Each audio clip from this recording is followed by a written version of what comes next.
అక్కడి నుంచి తొలగించి మేము భద్రపరుచుకునేటువంటి కార్యక్రమం చేశాం. ఎందుకంటే సమాధానం ఇవ్వాలి కాబట్టి. సహజంగా జీవీఎంసీ లిమిట్స్లో కానీ జీవీఎంసీ లిమిట్స్లో ఎప్పుడన్నా భూ కేటాయింపులు కానీ మనకు భూమి కానీ ఉంటే గజాల్లో దాన్ని స్క్వేర్ యార్డ్స్లో గజాల్లో అది కన్వర్ట్ అయ్యి ఉంటే డైరెక్ట్గా నేరుగా మనం జీవీఎంసీకి అప్లై చేసుకుంటాం. నాకు ఉన్నటువంటి అవగాహన మేరకు, ప్రభుత్వంలో పనిచేశాను కాబట్టి, ప్రభుత్వంలో మంత్రిగా ఉన్నాను కాబట్టి నాకు ఉన్నటువంటి అవగాహన మేరకు జీవీఎంసీ లిమిట్స్లో సహజంగా ఏదైనా గజాల్లో మీకు భూమి ఉంటే మీరు నేరుగా జీవీఎంసీకి వెళ్ళి అప్లై చేసుకునేటువంటి పద్ధతి ఉంటుంది నాకు తెలిసి. కానీ ఎకరాల్లో కన్వర్షన్ జరగకుండా ఎకరాల్లో ఉన్నప్పుడు అది నేరుగా మనం విఎంఆర్డీఏకి కన్వర్షన్ పెట్టుకుంటాం. కన్వర్షన్ పెట్టుకుని దాని నుంచి ప్లాన్ అప్రూవల్ కావాల్సినప్పుడు సహజంగా విఎంఆర్డీఏ నుంచే లేఅవుట్ కానీ లేకపోతే బిల్డింగ్కి సంబంధించి కానీ ఏదైనా ఉన్నప్పుడు విఎంఆర్డీఏ నుంచి జీవీఎంసీకి వెళ్ళి జీవీఎంసీ నుంచి ప్లాన్ అప్రూవల్ అయ్యి రావాలి. మేము అప్లై చేసి దాదాపు 365 రోజులు పైచిలకు, అంటే సంవత్సరం పైచిలకు అయింది. ఇప్పుడు మళ్ళీ వారు నిన్న సమాధానం ఇస్తూ వాళ్ళు ఏం చెప్పారంటే జీవీఎంసీకి మీ రిక్వెస్ట్ని ట్రాన్స్ఫర్ చేయాలని చెప్పి వారు కోరడం జరిగింది. సరే, మేము రిక్వెస్ట్ ట్రాన్స్ఫర్ ఆర్టీఎస్ అని చెప్పి ఒక సిస్టమ్ ఏదో ఉంది, రిక్వెస్ట్ ట్రాన్స్ఫర్ సిస్టమ్ అని చెప్పి ఆర్టీఎస్ అనే ఒక నామన్క్లేచర్తో ఒక రిక్వెస్ట్ ఉంది. దాని రిక్వెస్ట్ మేరకు జీవీఎంసీకి అప్లై చేస్తాం. కట్టాల్సిన డబ్బు కట్టాం, గవర్నమెంట్కి కట్టాం. కావాల్సినటువంటి ప్లాన్ అప్రూవల్, కావాల్సినటువంటి building structure, as per plan approval ప్రకారం బిల్డింగ్ కట్టాం. అన్నీ ఉన్న తర్వాత ఈ రకంగా ప్రభుత్వానికి సంబంధించినటువంటి అవకాశం ప్రభుత్వంలో మేము ఉన్నాం కాబట్టి, మేము ఏదన్నా చేయొచ్చు కాబట్టి, దేనన్నా ఎమ్మెల్సీ గురించి ఏదన్నా మనం చేయొచ్చు అని చెప్పని అనుకుంటే ఇది పద్ధతి కాదు.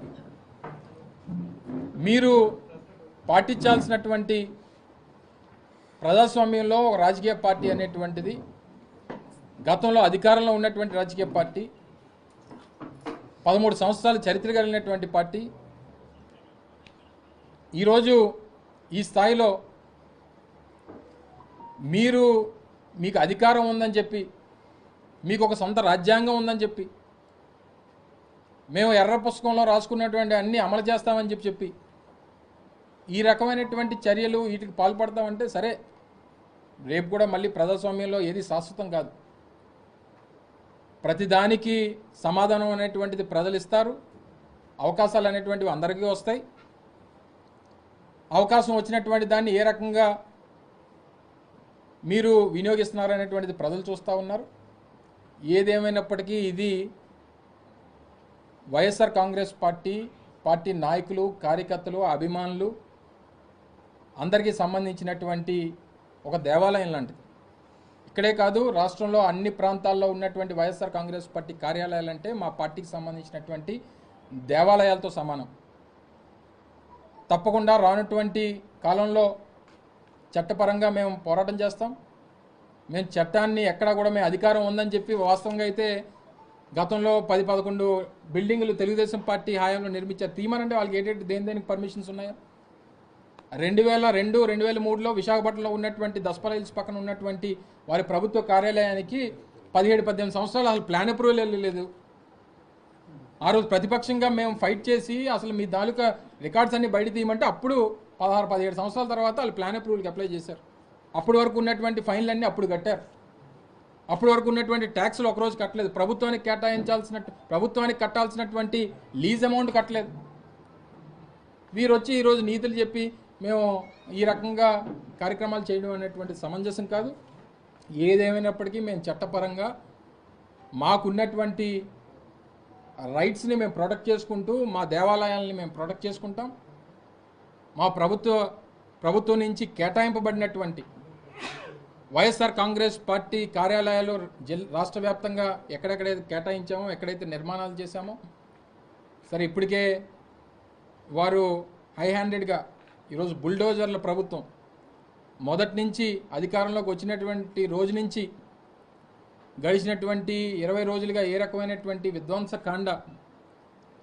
నిన్ననే మా కార్పొరేటర్ గారు కొండబాబు గారు, మన 4వ వార్డు 4వ డివిజన్ కార్పొరేటర్ గారు, 4వ డివిజన్ కదా, రాత్రి ఆయన ఇంటి మీద రాళ్ళు రువ్వారు, ఇల్లు అద్దాలన్నీ పగలగొట్టారు. ఈ రకమైనటువంటి కార్యక్రమాలు రాష్ట్ర వ్యాప్తంగా అన్ని ప్రాంతాల్లో జరుగుతూ ఉన్నాయి. సరే ఇప్పుడు ప్రభుత్వ ఆస్తులు అయిపోయినాయి, వ్యక్తిగతంగా నాయకులు అయిపోయినారు. ఈరోజు మా పార్టీకి సంబంధించినటువంటి పార్టీ కార్యాలయాల మీదకి వచ్చారు. ఏదేమైనప్పటికీ ప్రభుత్వంలో ఉన్నటువంటి అధికారులు మీకు తెలుసు ఏం జరిగిందో ఏం జరుగుతుందో. ఏదేమైనప్పటికీ మేము రూల్స్ ప్రకారం వెళ్ళాం. సరే ఏదన్నా డీవియేషన్స్ ఉన్నాయి, మీరు ఇది కాదు ఈ రకంగా వెళ్ళాలన్నప్పుడు మీరు డైరెక్షన్ ఇవ్వాలి. మీరు ఈ రోజు వరకు చెప్పకుండా నిన్నటికి నిన్న వచ్చి మీరు ఇక్కడ కాదు అక్కడికి వెళ్ళండి అని చెప్తే సరే వెళ్తాం, టైం ఇవ్వాలి కదా. డబ్బులు కట్టాం, మార్టగేజ్ చేసాం, ల్యాండ్ బిల్డింగ్ మార్టగేజ్ చేసాం, అన్ని ప్రొసీజర్ ప్రకారం ప్రభుత్వానికి కట్టాల్సినటువంటి ఫీజులు కట్టాం, వేకెంట్ ల్యాండ్ ట్యాక్సులు కట్టాం, కరెంటు బిల్లులు. గతంలో మా జిల్లా పార్టీ అధ్యక్షుడిగా ఇప్పుడు శాసనసభ్యుడిగా ఉన్నటువంటి పంచకల్ రమేష్ బాబు గారు ఆయన మా జిల్లా పార్టీ అధ్యక్షుడిగా ఉన్నప్పుడు కట్టినటువంటి కరెంటు బిల్లు ఆయన పేరు మీద ఇచ్చారు. అప్పుడు